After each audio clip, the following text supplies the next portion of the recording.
नमस्कार साथियों। तो आज हम इस छोटी सी वीडियो में समझेंगे हमारे देश के युवाओं के साथ में युवाओं के मानसिकता को कैसे अपने कंट्रोल में कुछ लोगों ने कर लिया है। वो जो चाहते हैं हमारे युवाओं को, हमारे देश के पीढ़ी को, वो लोग अपने हिसाब से चलाने का प्रयास करते हैं और चलाते हैं।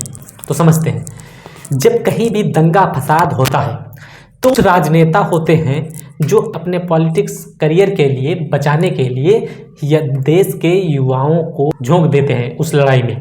कहते हैं उनका सबसे बड़ा हथियार क्या है? सबसे बड़ा हथियार है राजनेताओं का कि वो कहते हैं धर्म हमारा खतरे में है, धर्म को बचाओ। हमारे देश के युवा समझ नहीं पा रहे हैं, चाहे वो ब्राह्मण समाज के हों, चाहे वो क्षत्रिय समाज के हों, चाहे वो दलित समाज के हों।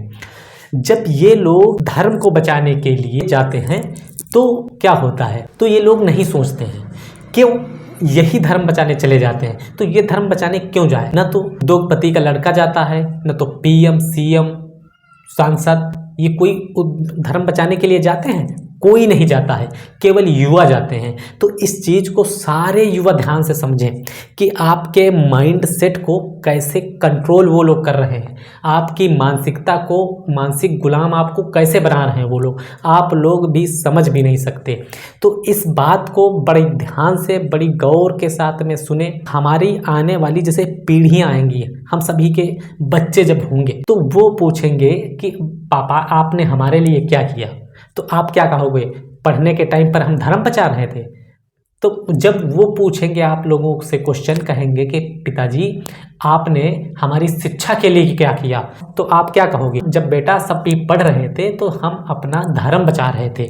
तो आप क्या ये कहोगे? क्या कहोगे आप? तो इस चीज़ को ध्यान रखना है आप लोगों को, और अपने करियर, अपनी पढ़ाई, अपनी एजुकेशन को लेकर के सरकार से सवाल करने हैं। तब देखिए कैसे नेताओं के पैरों तले जमीन खिसक जाती है। हमेशा ध्यान रखिए कि राजनेता चाहते हैं आप धर्म के पीछे मर जाइए। यदि आपने शिक्षा के ऊपर सवाल उठाए तो आपको मरवा देंगे। इसलिए आप लोग शिक्षा को मजबूत करिए, एजुकेशन पावर को मजबूत करिए। इस वीडियो को आप ज़्यादा से ज़्यादा शेयर करिए और उन युवाओं तक पहुंचाइए जो धर्म के नाम पर आगे चलते हैं। यदि आप चलिए धर्म को बचाइए। कब?